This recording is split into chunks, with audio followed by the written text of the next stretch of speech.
విధించి పెట్టలను కాల్చినట్లు మమ్మల్ని కాల్చేశారంటే దేశం మీ సొత్తు అయిపోద్ది. మంచి ఆలోచన చెప్తున్నాను. అందరినీ ఒక్కసారి లేపేశారో అసలు ఏ గొడవ ఉండదు. అప్పుడెవరు మాట్లాడరండి, అప్పుడెవరు మాట్లాడరు. నాలాంటోడు బయట ఉండకూడదండి బాబు, తప్పు కాదు. రేపు భారత రాజ్యాంగాన్ని మారుస్తానంటుంటే రాజ్యాంగం లేనప్పుడు ముడ్డి చుట్టూ తాటాకులు కట్టి మూతకు ముందు కట్టి చదువుకు దూరం చేసి గుడికి దూరం చేసి వేదాలు చదివితే నాలుకలు కోసి చెవుల్లో సీసాలు పోసి అంటరాని వాళ్ళని నడుచుకుంటూ వెళ్లే దారిలో కల్లాపులు చల్లిన మా బతుకులు మళ్ళీ మాకు కావాలి. మేము ఎలా బతకాలో తెలుసా? దేవదాసి వ్యవస్థలుగా మారిపోవాలి. మా ఆడబిడ్డల్ని ఎవరు పడితే వారు అనుభవించాలి. మేమేమైపోవాలా? జోగినీలుగా మారాలి. ఊరంతా మా ఆడబిడ్డల్ని తీసుకొని వెళ్ళిపోవాలి. మళ్ళీ సతీ సహగమనం కావాలి, బాల్య వివాహాలు జరగాలి. మా వాళ్ళందరినీ మీరు ఓటుకోతులు చూసుకోవాలి. అప్పుడు మీరు బాగుంటారు, మాకు బుద్ధి వచ్చింది. రాజ్యాంగాన్ని మార్చాలండి.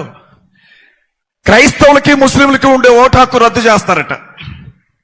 నేను మాట చెప్పున్నా, అరే ఇంత జరిగితేనే ఓటు హక్కు ఉంటేనే ఒక్క పార్టీ ఓడు మాట్లాడాలి మన గురించి. మాట్లాడారా? సరే, బీజేపీ మాట్లాడలేదు అంటే మనం అంటే పడదు అనుకుందాం. బీఆర్ఎస్ మాట్లాడలేదు అని అంటే పోనీ వాళ్ళు కూడా పర్వాలేదు అనుకుందాం. కాంగ్రెస్ ఏమన్నా మన కోసం మాట్లాడిందా ఒక్క మాట? ఆంధ్రాలో సరే తెలుగుదేశం మాట్లాడలేదు, జనసేన మాట్లాడలేదు, బీజేపీ మాట్లాడలేదు అంటే ఓకే అనుకుందాం. షర్మిలారెడ్డి గారి భర్త పాస్టర్ గారే షర్మిలారెడ్డి అమ్మన్నా నోరు తెరిచి కాంగ్రెస్ పార్టీ అధ్యక్షురాలు హోదాలో ఒక్క మాట మనకు మద్దతుగా మాట్లాడిందా? చివరికి కనీసం నేను క్రిస్టియన్ని, బైబిల్ చదువుతా, రోజు ప్రార్థన చేసుకుంటా అని చెప్పిన జగనన్న మన పక్షాన 2 మాటలు మాట్లాడా? పిచ్చోడు పిచ్చోడు పిచ్చోడు అని మనం అందరం ముద్రేసామే. ఆ కేఏ పాల్ ఒక్కడే కొట్లాడుతున్నాడు ఇవాళ. మీకు తెలుసా, మీడియా ఆయన ఒక బఫూన్ చేసింది. ఇవాళ టర్కీలో ఇరు దేశాలకి మధ్య శాంతి ఒప్పందాల కోసం టర్కీలో కూర్చున్నాడు ఆ మగాడు. ఇక్కడ మేసాలు తిప్పి తొడలు జరిచే వాళ్ళని గేటు దగ్గరకు కూడా రానియరు, కుక్కలను కొట్టినట్టు కొడతారు వాళ్ళు అక్కడ. అయినా కేఏ పాల్కి పాపం 10 ఓట్లు కూడా పడలా. నేను విషయం చెప్తున్నా. చివరిగా ఒక మాట చెప్పనా? నిన్ను కొడితే ఏ పార్టీ రానప్పుడు నీకు పార్టీలు ఎందుకు? నీ చర్చలను పడగొడితే ఏ పార్టీలు రానప్పుడు నీకు పార్టీలు ఎందుకు? నీ బైబిల్ తగలబెడితే ఏ పార్టీ రానప్పుడు నీకు ఆ పార్టీలు ఎందుకు? నీ బిడ్డలకి ఏ ఉద్యోగం ఇవ్వడానికి ఒక చట్టం లేనప్పుడు నీకు ఆ పార్టీలు ఎందుకు? ఓట్లు వేయడానికి తప్ప నువ్వు దేవునికి పనికిరావని చెప్పిన ఏ పార్టీనైనా నేను చెప్తున్నాను, దయచేసి ఈ రాజకీయ పార్టీలని గజ్జి కుక్కలను చూసినట్లుగా దూరంగా పెట్టండి. ఈ క్షణాన తీర్మానం చేసుకోండి. అరే బాబు, నీ నుండి నాకెంత దూరమో నా నుండి నీకు అంత దూరం. కదలబడుతున్నారా? భారతదేశంలో క్రైస్తవులు, ముస్లింలు, దళితులు కలిపితే 100లో 50% మంది ఉన్నామే. మా ఓట్లు అవసరం లేకుండానే గెలవండి చూస్తాం, మా మద్దతు లేకుండానే గెలవండి చూస్తాం. సింపుల్ తెలుసా? పెద్ద పెద్ద పాస్టర్స్ అందరినీ సైడ్కి తప్పిస్తే మిగిలిన పాస్టర్లు భయపడతారన్న కుట్ర నడుస్తోంది భారతదేశంలో. పాస్టర్స్ ని కాపాడుకోవాలి. ఈ మాట చెప్పి నేను ముగిస్తాను. నిన్న ప్రవీణ్ అన్న, మొన్న ప్రవీణ్ అన్న, నిన్న అజయ్, ఈరోజు స్టీవెన్ అన్న కావచ్చు, అభినయ్ కావచ్చు, రేపు ఇంకొకరు కావచ్చు. ఇదే ప్లేస్ లో కానీ వాళ్ళ మత పెద్దలుండుంటే ఎలా ఉండేదో ఒక్కసారి ఆలోచించండి. వాస్తవం కాదమ్మా? వాస్తవం కాదా? నేనేమంటున్నాను అంటే, ముస్లింలైనా క్రైస్తవులైనా అబ్రహాము గారి సంతానమే. ఒకరు హాగరు బిడ్డలైతే మరొకరు శారమ్మ బిడ్డలో. దళితులు ఈ 2 వర్గాల్లో ఉన్నారో ముగ్గురం రక్త సంబంధికులమే అన్న విషయాన్ని మనం మర్చిపోవద్దు. మనకు వేరే ఆప్షన్ లేదు. నేను చెప్తున్నాను, అన్న మాట్లాడుకుంటున్నాడు, చచ్చిపోయిన తర్వాత శాంతి ర్యాలీలు చేస్తారా? నేను బాగుండేది తెలుసా. ఈరోజు అసలు నేను చచ్చిపోయి ఉంటే ఖమ్మంలో ఒక 5,000 మంది వచ్చేవాళ్ళు ర్యాలీకి. నేను చచ్చిపోలా, లేకపోతే చాలా మంది జనం వచ్చేవాళ్ళండి. ఇంకా నేను బతికే ఉన్నాను, పిచ్చోండి, నాకు అర్థం కాల. ఈసారి చచ్చిపోయారు అని తెలిసినప్పుడు వాళ్ళకి చెప్పండి, రోడ్డు ఎక్కుతారు. మంచిగా కోడి మాంసం కూరేసుకుని తిని, కడుపు నిండా ఏట మాంసం వేసుకుని తిని చేతిలో ఫ్లెక్సీ పట్టుకొని ప్లకార్డ్ పట్టుకొని రోడ్డు మీదకి వస్తారు. అజయ్ బాబు చచ్చిపోవాలి అని చెప్పి ప్రార్థన చేయండి, అప్పుడన్నా యూనిటీ వస్తుందేమో. ప్రవీణ్ పగడాల అన్న ఎప్పుడు అనేవాడట ఆయన పెద్ద బిడ్డతో, నా ప్రాణానికి ప్రమాదం ఉందని ఇన్నిసార్లు చెప్తున్నా క్రైస్తవులు ఏకం కావట్లా, నేను చచ్చిపోతే అన్నా వీళ్ళలో యూనిటీ వస్తుందేమో అనేవాడట.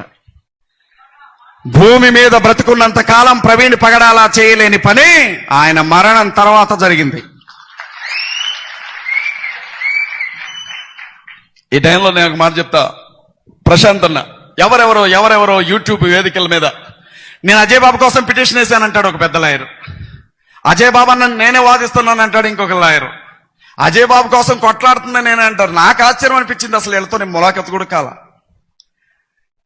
అర్ధరాత్రి లేక అపరాత్రి లేక నా కోసం కొట్లాడింది అడ్వకేట్, హైకోర్టు అడ్వకేట్స్ ఇక్కడ ఉన్నారు. ప్రశాంత్ గారు, కిరణ్ గారు, ప్రశాంత్ అక్క, జ్యోతక్క, ఆ నలుగురు మాత్రమే నా కోసం కొట్లాడినారు. మీకు తెలుసా, రే మీవాడు బలిసి కొట్టుకుంటున్నాడు రా, మా దేవి దేవతల గురించి మాట్లాడుతున్నాడు అని చెప్పినటువంటి సిఐ తెల్లారి నన్ను ఏమన్నాడో తెలుసా? నా చేతులు పట్టుకొని మీ లాయర్ గారిని దయచేసి కోర్టులో నా మీద కేసు వేద్దని చెప్పండి అని బతిలాడాడు. నన్ను చుక్కలు చూపించారు అక్కడ. పట్టపగల మీటింగ్ అంటే మీరు 1000 మంది రాలా? అజయ్ బాబును అరెస్ట్ చేశారని తెలిసి హైదరాబాద్ లో 500 మంది వచ్చి కూర్చున్నారు స్టేషన్ ముందు అర్ధరాత్రి పూట. జూలు వదిలే సింహాలు నిద్రలో ఉన్నాయి ఇన్ని రోజులు. కోతులు తిరిగినాయి పక్కన, కుక్కలు తిరిగినాయి పక్కన, ఎలుకలు తిరిగినాయి పక్కన, పందులు తిరిగినాయి. ఎందుకంటే అవి నిద్రపోతున్నాయి. ఇప్పుడు లేచినాయి ఆ సింహాలు. క్రైస్తవ సింహాలు నిద్ర లేచినాయి. అవి పడుకోనే ఉంటే పొడిచి లేపారు, తోక నరికారు, మెడ నరికారు, జుట్టు నరికారు. నీకు దిక్కులేదే, నువ్వు లే అన్నారు. లేచినాయి క్రైస్తవ సింహాలు. ఏమైతుంది? మహా అయితే ఇంకొక వారం రోజులు నన్ను జైల్లో పెడతారేమో, ఇంకొక 10 రోజులు అడిషనల్ గా. ఈసారి ఉన్న జుట్టంతా తీసి నున్నగా గుండుకేస్తారేమో. తప్పే ఉంది? యేసుక్రీస్తు ప్రభు కోసం పౌలు తలనేలాలు ఇచ్చాడు. నేను కూడా గుండు కొట్టించుకోవడానికి ఈసారి అరగుండు కొట్టండి, అప్పుడు ఇంకా బాగుంటుంది. ఇట్లా తీయొద్దు, ఇట్లా తీస్తే బాగోదు.